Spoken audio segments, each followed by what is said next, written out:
Assalamualaikum warahmatullahi wabarakatuh. Selamat datang di channel Skripsi Bisa. Bagi kalian yang belum subscribe channel ini, silahkan untuk di subscribe terlebih dahulu agar kalian bisa mendapatkan video-video terupdate dari channel ini yang akan bermanfaat sekali bagi kalian, khususnya mahasiswa ya, atau mahasiswa tingkat akhir. Nah, di video kali ini adalah lanjutan dari video sebelumnya. Video sebelumnya kita membahas tentang uji ANOVA, one way ANOVA. Nah, sekarang di video ini saya akan menunjukkan bagaimana tutorial uji ANOVA khusus untuk two way ANOVA dengan SPSS ya. Kita ulas lagi di penjelasannya. Nah, ini ANOVA ini merupakan singkatan dari Analysis of Variance.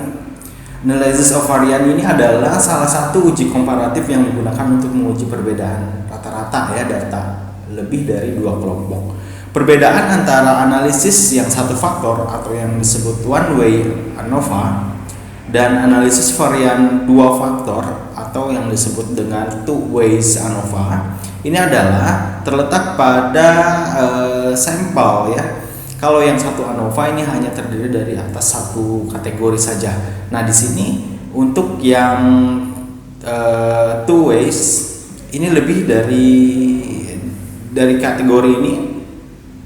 Dari sampel itu ada kategorinya lagi. Contohnya yang ini ya. Misalnya kita kategorikan gender ya. Ada gak perbedaan antara laki-laki dan perempuan terhadap nilai tes atau pendapatan? Dari laki-laki dan perempuan kita kategorikan lagi berdasarkan pendidikan, misalnya ya SD, SMP dan lain-lain. Seperti itu. Itu kita gunakan two ways ANOVA. Nah, ini syarat yang dipenuhi sama seperti sebelumnya. Pertama, berasal dari kelompok yang independen, harus homogen dan berdistribusi normal. Lalu ini saya ada satu contoh kasus, yaitu kita ingin mengetahui pengaruh gender dan pendidikan terhadap nilai ujian matematika. Ya, ini contoh yang akan kita gunakan. Kita sudah mempunyai data yang akan kita olah ya, akan analisis. Ini kebetulan saya sudah masukkan langsung di SPSS. Kalau ada yang ingin tahu caranya memasukkan data ini ya, saya akan coba ulas ya. Nah, teman-teman masuk ke variable view, pastikan variabel-variabel ini dibuat oleh teman-teman dari mulai variabel gender, pendidikan dan nilai ujian ya. Nah, di gender ini akan kategori.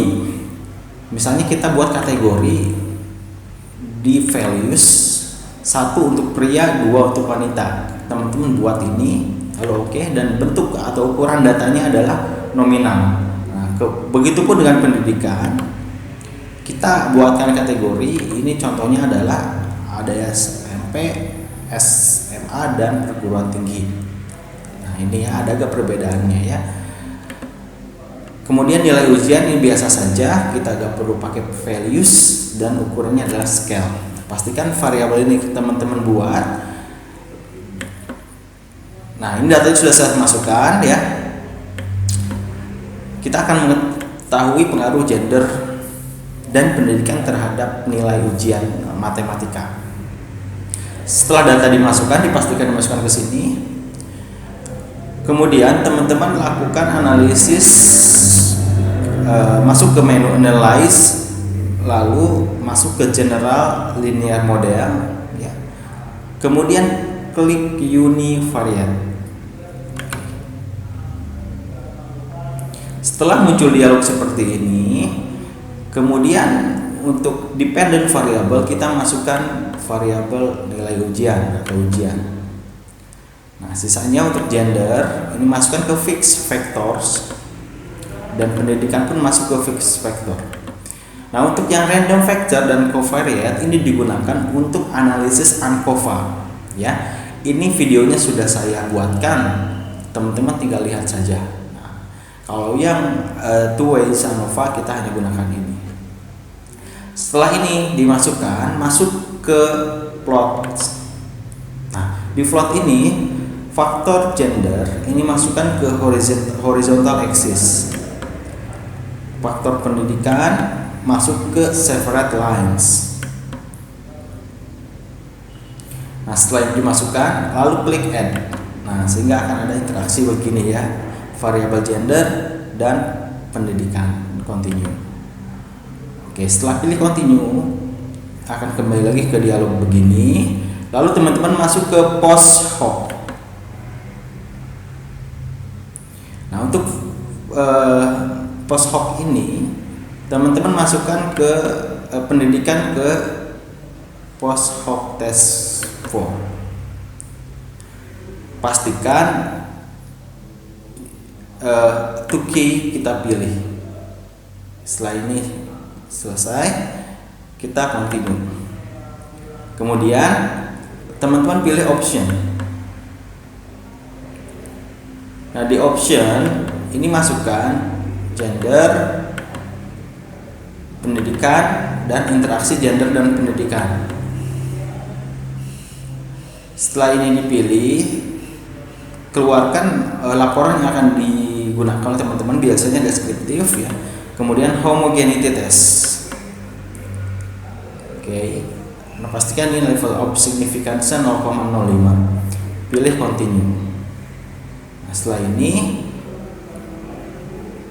klik OK.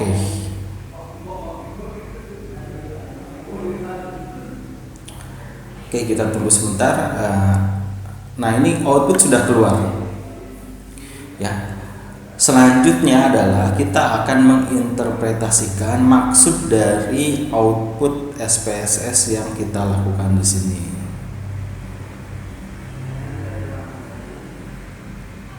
Oke, saya sudah sediakan penjelasannya. Kita akan bahas sama-sama. Nah, pertama untuk deskriptif statistik. Di sini untuk menggambarkan kondisi data ya. Misalnya kita ingin tahu pendidikan SMP, gendernya pria, nilai ujian rata-ratanya berapa, jumlahnya berapa. Nah, itu hanya deskripsi aja ya, untuk mengetahui nilai rata-rata ujian berdasarkan gender, berdasarkan pendidikan, kita akan mengetahuinya. Lalu kita masuk ke asumsi homogenitas, level test. Di level test ini terlihat bahwa nilai signifikansi adalah 0,5 ya, artinya di atas 0,05, sehingga bisa dikatakan varian antar grup ini berbeda secara signifikan karena di atas 0,05. Nah, kemudian ada tabel test of between subject effect. Nah, ini kita bahas satu-satu ya. Corrected model yang ini, semua variabel independen, gender, pendidikan, dan interaksi gender dengan pendidikan ini secara bersama-sama mempunyai pengaruh, karena nilai signifikan ini adalah 0,0 ya, jadi ini mempunyai pengaruh. Model valid ya. Jadi ini mempunyai model yang valid. Kemudian intercept ini nilai signifikansi 0,00 ya, artinya nilai perubahan variabel dependen tanpa perlu dipengaruhi keberadaan variabel independen. Variabel dependen dapat berubah nilainya. Ya, di sini nilai signifikan, nilainya signifikan. Nah, lalu gender ini mempunyai nilai signifikansi 0,005. Ini masih di bawah atau lebih kecil daripada 0,05 signifikan. Berarti gender berpengaruh signifikan. Begitupun pendidikan mempunyai nilai signifikansi 0,0, lebih kecil daripada 0,05. Artinya pendidikan berpengaruh signifikan. Interaksi gender dan pendidikan pun sama, yang mempunyai nilai 0,005. Artinya gender dan pendidikan ini berpengaruh signifikan. Kalau kita melihat nilai error, semakin kecil nilai error, maka model semakin baik.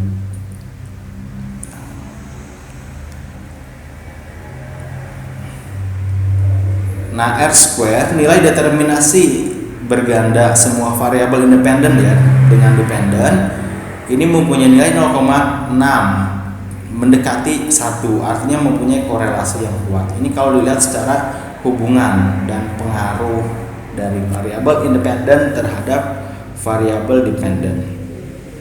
Nah, kesimpulan dari di atas semua ya, dalam uji two-ways ANOVA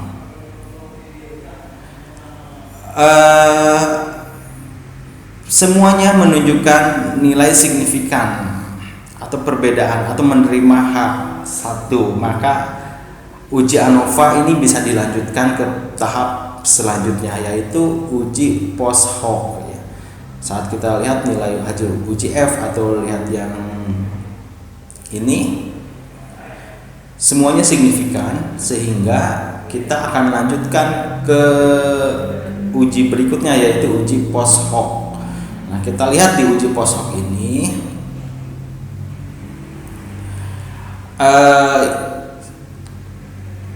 ini untuk menilai apakah ada perbedaan signifikan antara kelompok ya, artinya ada gender dan pendidikannya itu ya, apakah ada perbedaan. Tabel di bawah ini adalah tabel Tukey post hoc, digunakan untuk menilai kategori mana dari variabel pendidikan yang memiliki perbedaan signifikan.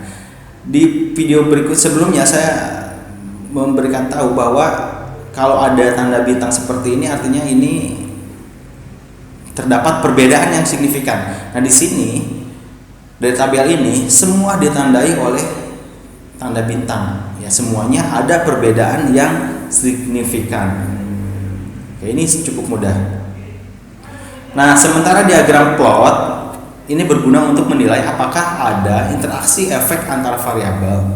Namun diagram ini tidak bisa dijadikan gambaran saja apabila garis-garis tidak menunjukkan kesejajaran, maka dicurigai ada efek interaksi. Nah, di sini tidak menunjukkan ada ketidaksejajaran garis, berarti ini ada efek, maka diketahui ada efek interaksi. Nah, itu saja teman-teman semua penjelasan mengenai two ways ANOVA. Mudah-mudahan ini bermanfaat bagi teman-teman semua.